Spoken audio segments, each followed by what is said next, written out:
Hey, welcome to the Retirement Answer Man Show. My name is Roger Whitney. I'm your host.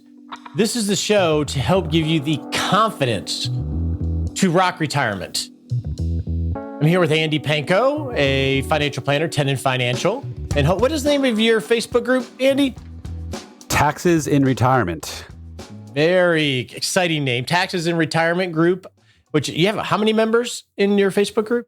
It's over 16,000 now and growing by 200 to 300 per week. Yeah. So if you want to go deep into taxes outside of this monthly theme, you can definitely go there. And you can also check out the Rock Retirement Club at rockretirementclub.com, where Andy and I actually had a live meetup last week where with members live walked through a tax return and explained it to those that aren't as familiar, but also had an active discussion on how do I read this? And most importantly, how do I use this to optimize my retirement plan? That was a blast, Andy.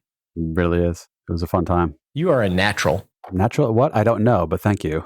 Well, we talked about chair dancing. We're good at chair dance, sort of, we think we are, but until we stand up, to stick with the dancing theme. It's all on the shoulders. You're going to regret that you told me that last week.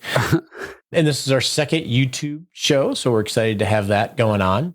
So if you're just tuning in to the podcast or on YouTube, last week we talked about retirement tax management. We set the stage of why it's important and talked about the tax code. This week we're going to talk about retirement tax bombs. That's a good, catchy name. Mm-hmm.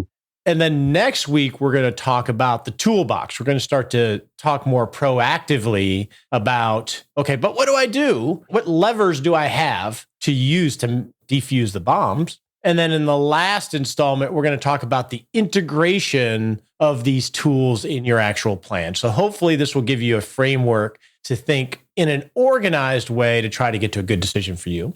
One very important thing to say is that Andy and I, we know each other very well.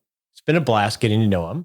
We don't know you. You don't know us. So we're not going to give you any advice. This is helpful hints and education. And you should talk to the people that do know you, your tax advisor, your financial advisor, et cetera, before you do anything, okay? Definitely. So let's transition and get into some tax bombs. I held my finger up to say, don't say anything, Andy, and I forgot. I'm on video now. I got to remember that. So we're going to talk about some hidden tax bombs. And why don't we start off with the first one? Which one did you think of first when you think of a tax bomb in retirement? Let's start with required minimum distributions, because this is a bomb that can beget other bombs. And everybody's going to have them, and they're different size for everybody. Yes. So the benefit of tax-deferred accounts, be it 401k, 403b, Federal Thrift Savings Program, IRAs, et cetera, is that contributions you make often get you a deferral on that amount of contribution. So I hesitate to use the word tax deduction. It may look and feel like it because the contribution in the year you make it does reduce your taxes or your taxable income by that amount. But it's not really a deduction. You're just deferring the taxes to be worried about some point down the road. Sounds great while you're working, but eventually the government makes you start taking money out of those accounts because it makes you have to pay tax on those accounts. It wants its tax at some point. So under current legislation, RMDs need to start in the year you're 72. For what it's worth, currently that's about, in the year you're 72, you need to take out about 3.9% of your tax deferred account balances. And then every year that percentage goes up a little bit. I think by the time you're 115, it's like 50%. And it's scaled all the way in between. Yeah. So maybe the dollar amount of your RMD might go up. Maybe it goes down. You know, if your account's growth outpaces the amount you're taking out, then it's going to keep growing and growing. But yeah, so at 72 at the latest, you need to start taking money out of your accounts. And then every year for the rest of your life, you have to take money out. And the idea here is the government is going to get their money. And they're legislatively have said, 72, this is what this money was meant for. You to supplement your retirement income. Michael Kitces, prolific writer on all things financial planning, when he was a member, a guest in the club, he had a really good way of thinking about taxes, I thought, Andy. And that was, it's never a question of, do I pay the tax or do I not? Everything is a question of just timing, right? It's going to be paid. So whether is the tax deduction to you worth more today than paying taxes later? Everything is a timing consideration. Even like we talked about a concentrated position or a high capital gains position.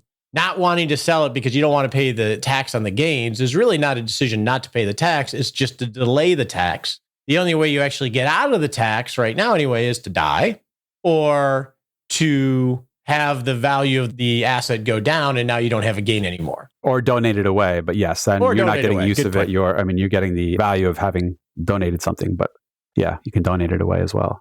So when you think of RMDs, usually the first thing I do when I'm thinking about trying to defuse this bomb is, one, I want to get an idea of what, call it a bomb because you're going to be forced to take money out at age 72 is. So if you're 60 years old today, and I didn't do this math, so I'm just going to make numbers up. If you're 60-year-old today, and let's say you have $1 million in a IRA, and you assume, I don't have my HP, I never do math live, so I'm not going to do it. Maybe Andy will.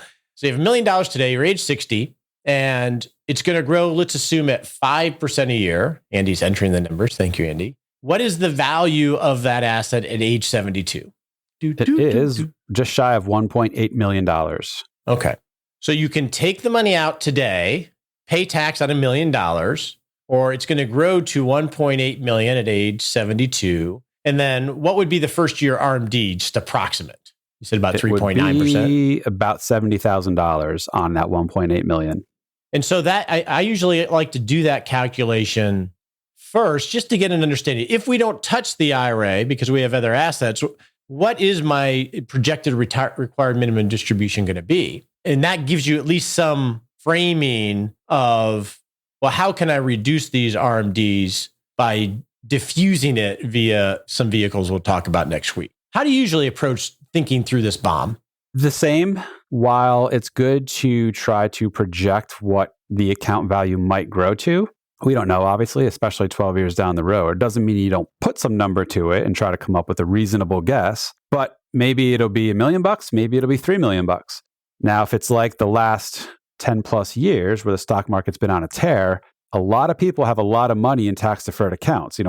Good problem to have, but it's more than they were assuming they'd have. So the RMDs for them could be substantially higher than what they may have thought they would be, if they even thought about RMDs at all. Frankly, a lot of people aren't aware of this. So yeah, you have to try to put some numbers to it, but don't get too hung up on it because we don't really know exactly what's going to happen with financial market returns, obviously. But I do come at it from the same starting point, at least. Okay.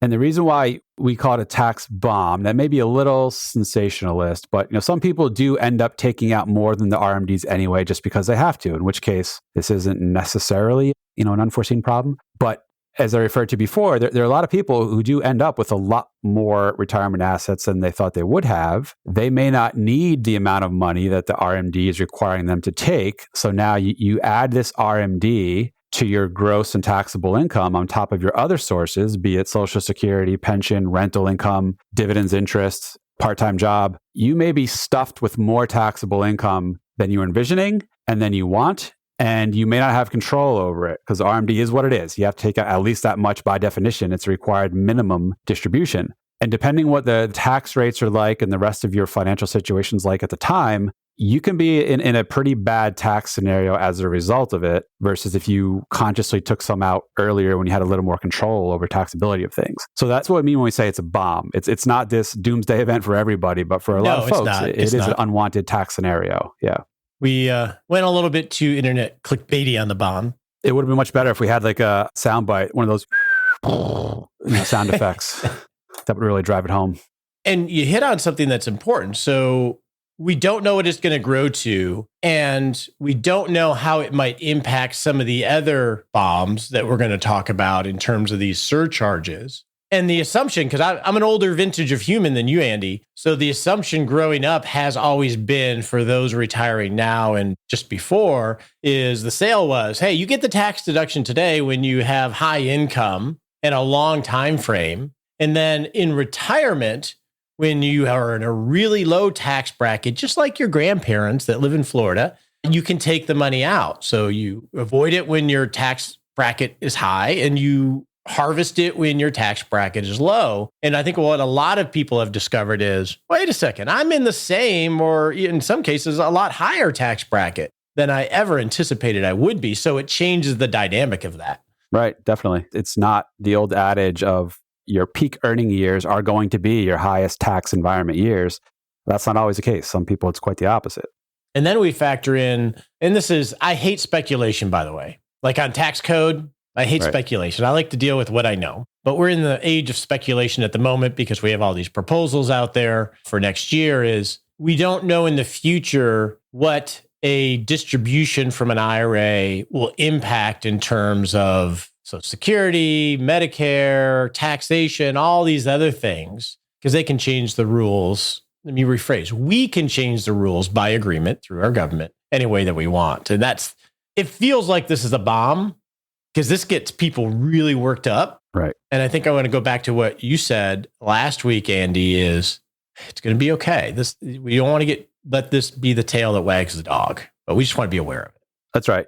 Be aware of this, be aware of what can change. The only thing constant with tax legislation is that it will change. We don't know what those changes may hold. If I was a betting person, I would say chances are taxes in some way, shape, or form will be higher in the future than they are currently, but we don't know, right? So we kind of do some educated guessing with all this. When I have that conversation, I go back to, well, it could be higher, but maybe not for you in retirement. It also could be a different tax scheme. Perhaps we have a VAT or other things that we adopt what other places in the world have done. We just don't know. But we do know that we will have to have these required minimum distributions, and it's something we should at least be aware of. I think that's the key, right? Yep, exactly. All right, let's put that bomb aside. It hasn't blown up. Let's go to the next one. Diffused. So the reason why I said let's start with that is because that's a tax that can beget more taxes. Let's go to Social Security. So now, currently, under federal tax code, no more than 85% of your Social Security will be included as taxable income. There are some people who pay 0% of their Social Security as taxable. Some people are at the 85, and then all sorts of ways in between. Now, what determines how much of your Social Security is taxable? What I mean by that is between 0 and 85. It's based off your other sources of income. I won't get too into it. There's this other definition of income called provisional or combined income, which is the measure of income Social Security uses to determine how much of your Social Security payments are taxable. Just know that all else equal, the more gross income you have, the higher percentage of your Social Security will be taxable. So let's bring this back to RMDs. Let's say you don't need the additional money from your IRA, but you're of RMD age, so the government tells you have to take at least this amount. You take that's considered gross income. That now can cause your Social Security, more of your Social Security to be taxable. So this is one of those stealthy retiree-specific taxes that not being aware of your income or having too much income can sort of beget more tax by way of making your Social Security more taxable, I should say. And so you're paying taxes on the withdrawal, your required minimum distribution. And now potentially you're also paying another tax on your Social Security payments. Exactly. And the calculation, so I was thinking of from last week, Andy, of when Social Security looks at your income, it's looking at your gross income and it's sort of its own special definition of modified, or is there any modifications there? There is. So it's technically half of your Social Security. So whatever gross amount of Social Security you get, take half of that. Add to that your non-taxable interest income. So things like interest from municipal bonds, and add to that all other of your gross income. That collectively is what's called your combined or provisional income. You then run those through a few different tiers to figure out how much of your Social Security is taxable. And there you have it. Now, one fun fact, it's not so fun, but the income thresholds at which the different percentage of Social Security is taxable kicked in have not been indexed for inflation or increased since they were first put into place. I think it was 1984 is when Social Security first became at least partially taxable. Prior to that, Social Security was not federally taxable at all, period. Starting in 84, give or take a year, up to 50% of your Social Security was taxable based on these provisional income levels of up to $44,000. $44,000 was a pretty sizable amount in 1984. The threshold is still $44,000 today. So here we are, 30 years later. There's inflation, people have higher income. So a lot more people are now sort of sucked into having their Social Security taxed because the income level at which tax is triggered off has not increased in 30 years. So not so fun fact. And then in the early 90s... Very stealthy way of accomplishing that. Yeah, it is a stealth ongoing tax increase, in effect. By not indexing it for inflation, more and more people are impacted by this every year. And then in the 90s, 93 maybe, they added the 80 up to 85% of benefits are taxable. So it's no longer capped at 50. Now it's up to 85. Who knows in the future? Maybe, again, just me guessing, maybe at some point 100% of Social Security becomes taxable. I wouldn't be surprised if that happens, but we don't know. That's just speculation on my part. So let's take a little sidebar here on Social Security. Let's. And because Social Security is in the news, it has its regular rhythm of, especially when the report comes out of its feasibility long-term. And I think there was one recently, and they always have these dates of when it goes broke, or I forget the term that they use. Let's talk about one. Does it really go broke, or is that the line where they have less money coming in that they're paying out? The latter. Right? Yep. Yeah. So you will read headlines, exaggerated headlines that say Social Security will be insolvent, the system is broke, et cetera, et cetera. All that's going to happen, as projected now, if there's no changes made to the system starting in 2034, as of now, there will only be enough income coming in to pay out, I want to say it's 78% of benefits for the next 75 years, I think it is. So what's actually depleting is what's called the trust fund. For the last however many years, few decades, I think, the system has been taking in more money than it's paid out in benefits. That surplus stays locked up in this trust fund. It's not used for general government purposes. It's not rated. Yes, the money is invested in US Treasury bonds to earn interest. So indirectly, sure, the borrowings of those bonds are used by the government, but those bonds are always paid back. They've never not paid them back. And what happens is, starting this year, per the projections, the system will start paying out more than it's taking in. Meaning deficit 2034. Yes. Yeah. The deficit will be funded by taking money out of the trust fund to pay that extra money, each year. By 2034, it's projected the trust fund depletes down to zero, at which point the income will only be about 78% of the necessary money going out. So Social Security is not going away. Payments will not stop. Worst case, if nothing changes between now and then, which I suspect changes will happen, but if nothing changes, starting in 2034, roughly, they'll only be able to pay out about 78% of promised payments. And so then the question would become, well, should I assume that I'm only going to get 70% or whatever of my payments if I'm going to be living there? And I would say no. My thought is that there are a lot of fixes to the system that really change the dynamics dramatically. It's increasing the limit on wages that are taxed for Social Security, which is currently about 140-ish, or I forget where it's at. 140, give or take. That's why I think it's around 140. So you could increase the amount of income. So if you earn $250,000, all $250,000 has the FICA tax. There's increasing the age of when you're allowed to have full retirement benefits. And you talked about the tax part of it, Andy, where that hasn't been indexed for inflation. If you look at the age that you reach full retirement age, it's been tweaked a few times, but it's pretty close to where it was back in the 40s when Social Security scheme first put into place, right? Correct. Yeah, it started at 65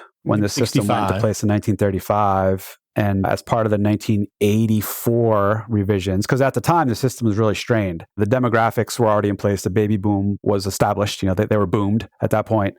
So the writing was on the wall that the system was going to be strained. So 1984, under the Greenspan Commission, Alan Greenspan at the time, figured out how do we bolster the system. So there's lots of changes that could be made. The few that they did was increasing the age at which you can get your full benefit. That's when they started putting in place the taxation of some people's benefits. And I think there were a few other changes at the time. So there's lots of levers that can be pulled. The problem is none of them are going to be palatable. They all boil down to ultimately paying out less or having people pay in more, neither of which people are going to enjoy. So it takes a lot of political will to put your neck out there and vote for one of these changes. But they will happen, probably the 11th hour. We just don't know what combination of changes will ultimately be put in place. Yeah, and I think it's really important. I think we've done this really well in the Rock Retirement Club, is it's very easy to let the conversation devolve into political gamesmanship and discussions of what's right and what's wrong. And on a macro level, those may be very important discussions to have, right, in the political realm.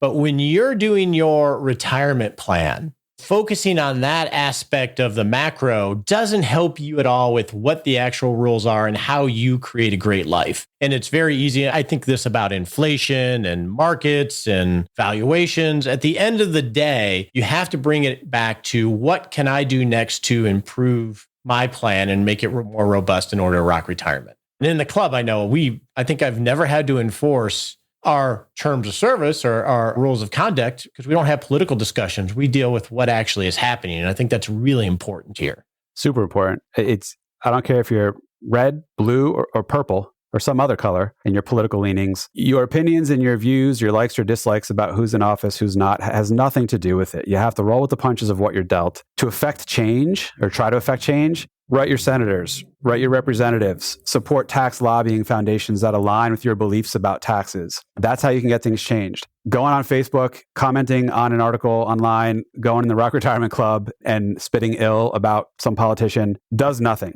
It's counterproductive. To improve your life or your plan. Exactly. It does nothing to improve your life, your plan. If anything, it just brings down people around you because you're stirring the pot and causing trouble. So stick to the facts, be pragmatic with how you approach your taxes and their impact on you. Now, this is a sidebar to a sidebar, isn't it? I love it. And I think that's really important, even when we talk about valuations I think when we think in the internet, outside of this channel, hopefully, and Andy's Facebook group and the Rock Retirement Club and our podcast, is all about tweaking things that either excite you or scare you about retirement in this case, right? Whether it's the markets, whether it's health of older people, all these things, they're going to pull you into things that disempower you and steal your agency and distract you. So don't look at it. Right. Focus on creating a great life because we all can do it. All right, let's go on to the next one. Would that be ACA subsidies? Sure. Let's talk about ACA subsidies. So this won't impact everyone, and this isn't necessarily retiree specific. What it is ACA stands for Affordable Care Act, which is the sort of government-run healthcare exchange program.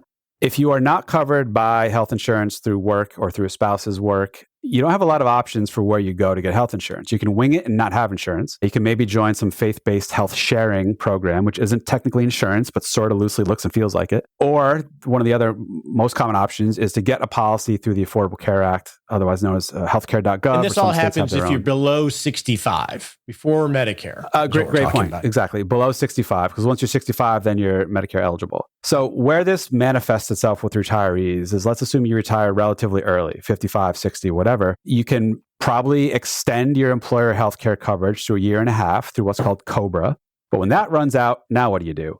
Most people, the typical best option is to get a policy through the Affordable Care Act. Now, these policies aren't necessarily different than what you can get yourself directly per se, but if you get it through the ACA, there are some restrictions the government puts on it. But more importantly, you can possibly get pretty potentially sizable subsidies in the form of tax credits if you can keep your income below certain thresholds. So let's assume you're 60, you just stopped working, your insurance ran out, you got 5 years till Medicare. You can get your health care close to fully paid for, or at least the premiums close to fully paid for, if you can manage to keep your income low enough until you're 65. So this isn't really a hidden tax bomb. It's more of a foregone opportunity if you're not able to keep your income low. That's probably a better way to think about it. And also, it's because we have clients who are managing for ACA subsidies. You actually can't have your income too low either, because then you'll go to Medicaid. Right. And the way it works is they key your income off of the federal poverty level, which for a single person this year, I want it's like $13,000, a little more, a little less maybe. For a married couple, I think it's 17. If you're in a high cost state, I believe that's Hawaii and Alaska. The levels are slightly higher, but otherwise it's what I mentioned. If your income is below the federal poverty level, you're not eligible for these credits. You're on Medicaid. Not to say that's necessarily bad, but that may not be what you're shooting for. So the goal would be to get yourself at least a level of income that's 1 time the federal poverty level. If you're married, these things are, if you have other dependents, these levels are more. Change, so if you have like dependent kids, yeah. But if it's just you and or your spouse, then your level is going to be $13,000 or $17,000. So historically, the ACA credits and your ability to get these tax credits were keyed off of if your income is between 1 to 4 times the federal poverty level, you're eligible for some scaled amount of tax credit. Once you exceeded that 4 times level, boom, it's a cliff. You're done. You're no longer phased out. You're hard phased out. You're no longer like glide pathed out. Starting last year and this year, and I don't know if this will be extended as part of 22, the... I think. Yeah. I think Oh, 22 Okay. it is. Okay. Yeah. I think so.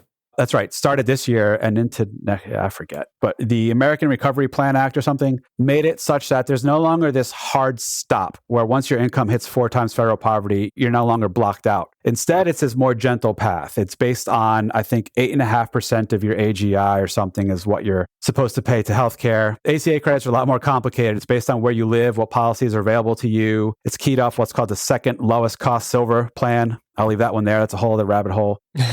But the point is, more people now are potentially eligible for getting credits than they were prior to these changes. So if you're in a position where you're on ACA insurance and you have the ability to manage and massage your income to stay within this band to get yourself some credits, that may be the right opportunity for you. Otherwise, if your income's too high, you're not going to get any credits or you'll have a small amount of credits.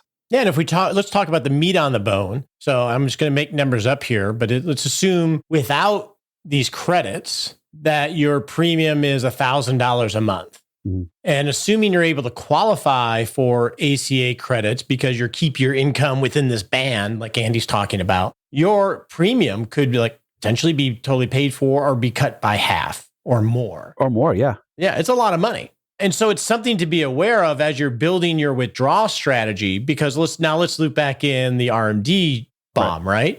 Traditionally, we let our tax deferred assets continue to grow. And if you have enough after-tax assets to be in that band, you can get a substantial discount, or I'm going to call it a discount, it's credit on your ACA subsidies and potentially save 10, 12 grand a year, let's say.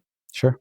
Or you could take IRA distributions, pay 12% bracket because you don't have a lot of income, but that may push you into losing some of those credits. So you can see this is where that multidimensional aspect is coming into play here. How do you figure this out? My suggestion would be you have to build a model. So in the club and in the course, and even in planning, my first goal is always, and I'm interested in yours, Andy, I want to get to a retirement plan of record. The initial iteration of how I'm going to pay for retirement. And it's really important to get to that because that will help you understand what your potential tax liability with that plan is. That gives it substance. This is how I'm going to do it. And this is some of the implications I can tease out of it.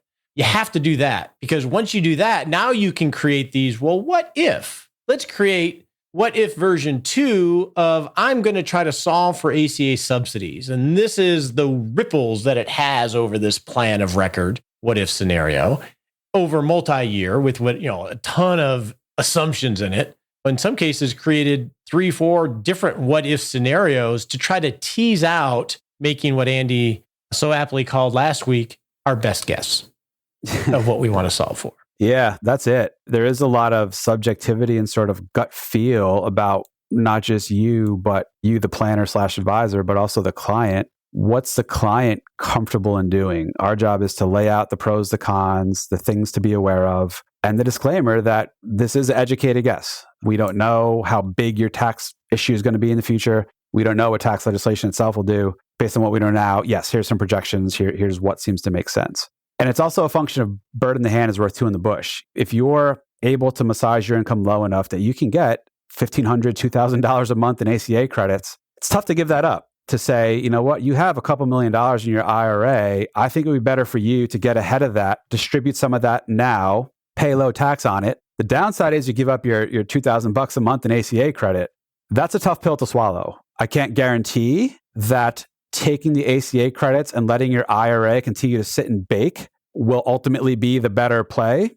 But I can say, here's $2,000 in hand per month right now. If you do this, that may be hard to give up for people. And this is essentially what planning is, because it's not figure-outable. I just made up a word.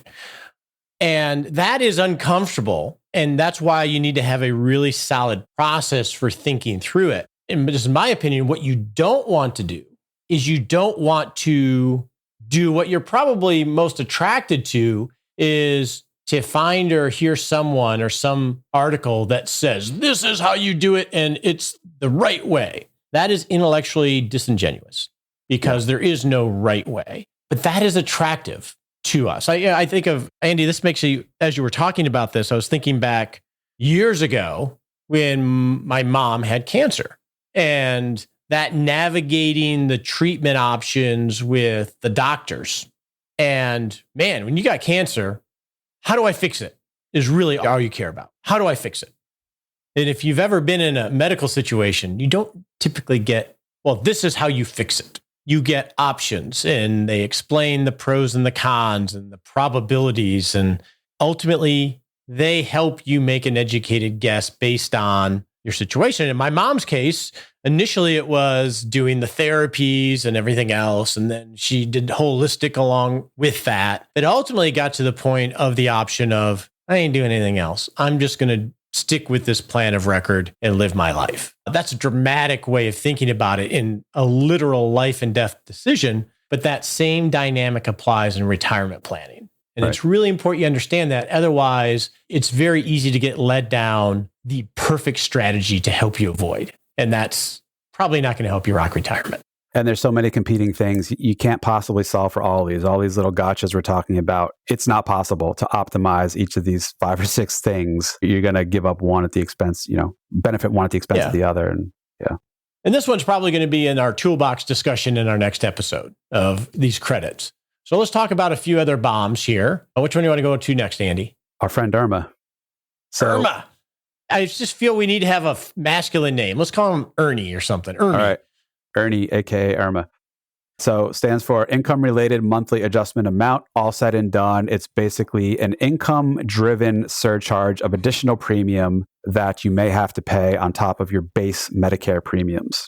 If you, let me give you the levels for this year. If you are single and you have more than approximately $90,000 of income, gross income, you will start paying more for your Medicare premiums in 2 years. Right. Let's back up a second. So here's what happens. You start Medicare when you're 65. Well, most people, if you're covered by an employer, you can extend it, but generally everyone starts at 65. The income that they look at to gauge whether or not you're subject to these IRMAA surcharges, these Ernie surcharges, is based on your income from 2 years prior. Why is that?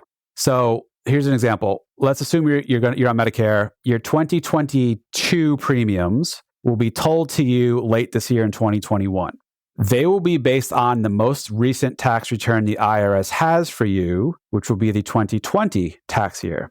Therefore, your 2022 premiums are based on your 2020 income. That's why there's this 2-year sort of delay, if you will. Well, if I retire at 65 and 2 years ago I made $400,000, so I'm definitely going to have Ernie in my life as far as this surcharge. How do I rectify that? Great question. There are 8 life-changing events that you can use to get this IRMAA surcharge waived. The most common one in retirement planning is, like you said, Roger, I was making $400,000 in wages. I stopped working. I start Medicare the next day. They're going to look at my tax return from when I was making a few $100,000. You're going to get hit with the highest IRMAA add-on. Retirement is one of the 8 life-changing events. You would need a letter from your employer saying, yes, so-and-so retired as of this date. You would send that to the government with form SSA 44, I think it is, and you would fill it out. And you basically prorate and adjust your income. You say, yeah, I realize my income on my last tax return is $450,000, but 400 of it was wages that have since gone away. So my real income going forward is only like $50,000.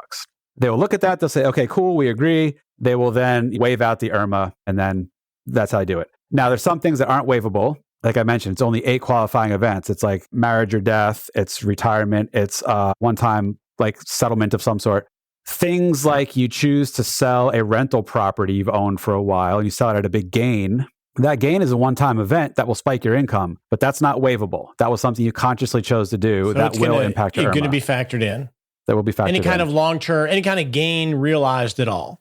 Any gain realized at all. Roth conversions as well. The income generated from Roth conversions will be factored in and is not able to be stripped out, if you will. And so the consideration there would be if you want to do major Roth conversions or you want to realize major gains, you want to do those a couple years prior or before age 65 or when this could become effect, because they're not going to be waivable, as you say, right? Correct. Yeah. If you can control it, do it prior to turning 63, because remember that 2-year lag. So the income in the year you're 63 is what will be used to determine the IRMAA Ernie Medicare surcharges starting when you're 65. So there's a fairly limited window.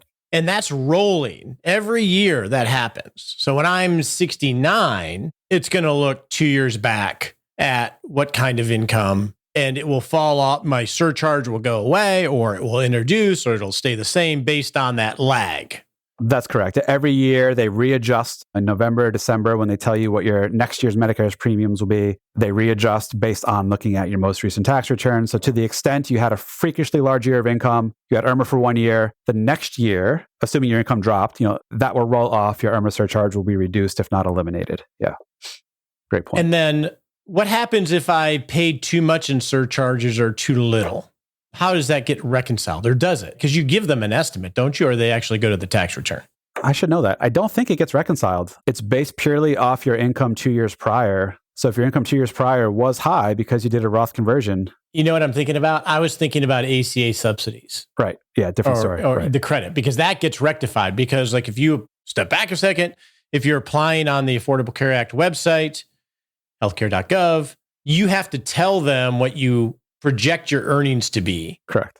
And they use that to base the subsidy or no subsidy that you would get. And so let's say you're in that window, and so you get a huge subsidy, and then you get a great consulting gig and you earn a ton of money. That's going to get reconciled when you file your tax return, right? Exactly. And if you end up your income's higher than what you projected it would be, you have to pay back some or all of these credits you were paid in advance. That's right. Or you get them if you thought you were going to have a lot of income and you don't. Yes. Right. Exactly. It works both ways. Good point. I don't think there's a penalty. It's just a reconciliation, if I recall. No, there's no direct penalty for overstating your income. But I think any credit you end up owing back may get lumped in with whatever other taxes you may owe. And to the extent that's high enough, you may be subject to an underpayment penalty on it. Okay. I think. We're getting a little geeky here. Yeah. Wanted to point that out. Let that one sit Sorry. there. Okay. We'll close ACA back. Anything else we want to talk about when it comes to IRMAA, Ernie? Just so people know the sizes we're talking about, for example, in 2021, the Part B base premium is $148.50. The IRMAA surcharges, inclusive of the surcharges, I should say, your Part B premium may be as high as $504.90. So do the math. That's what, $350 or so of surcharges. Now that applies to single folks with incomes over $500,000 or married folks with incomes over $750,000. So these IRMAA amounts, these IRMAA surcharges can be quite substantial if your income is relatively high. In the important numbers document that we shared in Six Shot Saturday last week, you'll have this on there. And we probably should just put a link to that in every Six Shot Saturday email we send this month. And if you're not on our Six Shot Saturday email, which is just a weekly email where we share quick tips, but this is how we share resources, you can go to rogerwhitney.com and sign up for that on the bottom. Promise not to spam you. All right. The next one. This one should be short and sweet. The net investment income tax, NIIT, which I call NIIT. This is something put in place last 10 years or so. It was partially to help fund the Affordable Care Act, actually. What it is for a married couple filing joint that has $250,000 or more of gross income, technically modified adjusted gross income, but $250,000 or more, all of your passive investment income, dividends, interest, capital gains, be it long-term or short-term, rental income, certain royalties, all of those in excess of $250,000 will have an additional 3.8% flat tax applied on them on top of whatever other tax they already had. If you're single, that income level is $200,000. So this isn't retiree specific by any means. This applies to everyone, but just something to keep in mind. If you are a higher income retiree, whether it's because of large Roth conversions, really juicy pension, Social Security, deferred income that you chose to pay out from your previous employer, keep NIIT in mind because it will add 3.8% to your passive investment income if you're over those income thresholds. And I think the last one is probably, like RMDs, Andy, one of those that people don't factor into their planning near enough. We tend to think about our life as we are now, right? Yeah. I've been married 31 years next month. I'm a married dude, right? So I will have marriage tax brackets, right? Yes. The joint. Or I have a buddy who I just talked to yesterday, actually, who has been single for 43 years. He's about 45 years old. He, for his life, I am a single dude. Well, and now he's married. And these things happen in retirement, right? Married people become unmarried either by the death of a spouse or divorce. Great. and single people become married. That's really important when we're managing taxes. Why don't you talk about that, Andy? Why is that so important? Sure. So obviously divorce, which you have at least one party has some control over, but death of a spouse, there's something called the widower tax penalty. Now that's a little clickbaity. It's not really a penalty. It's just the nature of how the tax code operates. And let me explain what I mean by that. So like you alluded to, Roger, when you're married, you're under one set of tax brackets, tax rates. Those income brackets are double the size of what they are for single people. So all else equal, for a given amount of income, married folks will pay less in total taxes than single folks will, just because of these larger brackets for married people. So if you're married, you're chugging along, you have your income plan, you're taking your distributions, etc., great. One spouse passes, what happens is now the surviving spouse is now under these single tax brackets. So the income brackets at which the tax rates are triggered are now condensed. They've been cut in half. Now, you may say, okay, but I'm going to have less income in the first place as a result of the other spouse passing. And the answer is, yeah, to some extent, but maybe not as much reduction as you would think. So fairly typical example, married couple, each has Social Security, they each have an IRA they're pulling distributions from, and maybe there's a pension in the mix.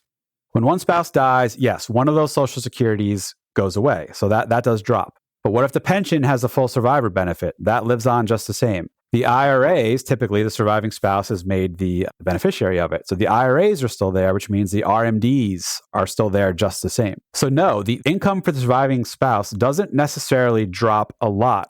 So the taxes are going to go up on it. And to add insult to injury, the surviving spouse's expenses may not go down as much as you would think they would. Yeah, they typically don't. Right. Yeah, they typically don't. You'll have, some less healthcare expenses, obviously less food and clothing, maybe one less car, but otherwise you're still maintaining the same home, probably still have the utility bills, still need to eat, things like that. So your expenses don't drop a lot. Your income drops some, but your effective tax rate probably goes up markedly. That's the widower tax penalty. So you end up moving up the tax brackets more quickly. Yes. For a given dollar. And the required minimum distributions are a great example. If you're at a couple, they're both 60, we assume they live to their 90s. Well, what happens if one of them passes away at 70? All of a sudden, the tax situation changes. The income, because part of Social Security goes away, changes. Right. We don't think about those things a lot, of taking advantage of the marriage brackets. And this is one of those eventualities that we can't really handicap very well, right? No, not at all. Other than in the event where one spouse becomes terminally ill, then you sort of know, not that tax planning should be your priority at that point, but something to keep in mind nonetheless. You may only have, one, maybe 2 more years of married tax brackets. So if you're going to do some longer term tax planning, again, life and health situations take priority over this. But if you have the willingness and ability to do some tax planning, maybe now you jam it in while you're still under the married tax brackets. So in the year of the spouse's death, the surviving spouse can still file a joint tax return for that year. Whether the deceased spouse died January 1st or December 31st, the surviving spouse is considered married the whole year. So take advantage of that if you can. I had this situation come up about a year ago, Andy, where it was an older gentleman and he had a longtime girlfriend. It's funny to think of someone 75 having a girlfriend, but cool. And they were considering getting married.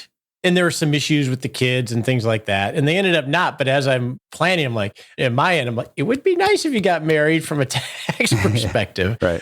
But that is definitely the tail wagging the dog. And I'm surprised I haven't read any articles about that. Yeah, Social Security as well. Divorce. The ability to get survivor benefits or even spousal benefits while you're alive, you have to be married. I don't think there's any sort of common law thing, in the eyes of Social Security, at least. Yeah, I'm surprised I haven't seen any articles on that. We'll call it gray marriage. Right. Or I don't know, call it something where you get married.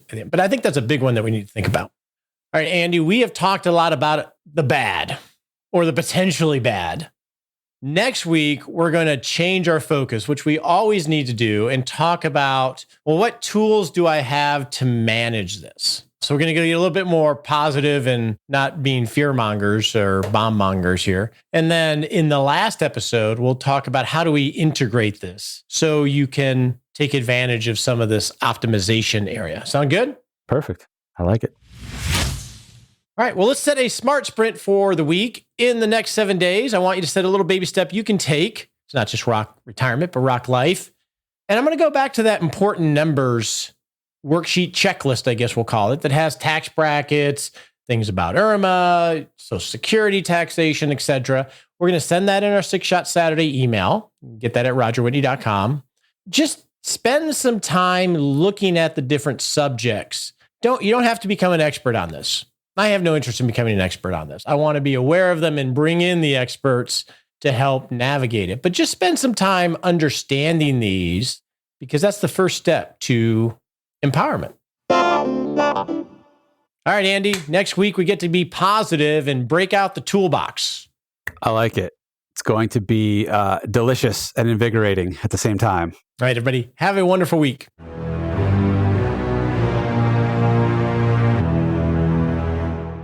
Hey, it's time for that all-important disclaimer. We so appreciate you listening to the show and love your questions and love the teaching that we're able to provide here. And actually, it helps us too. But remember, you're not our clients. Would not love it if you took advice from us on the show.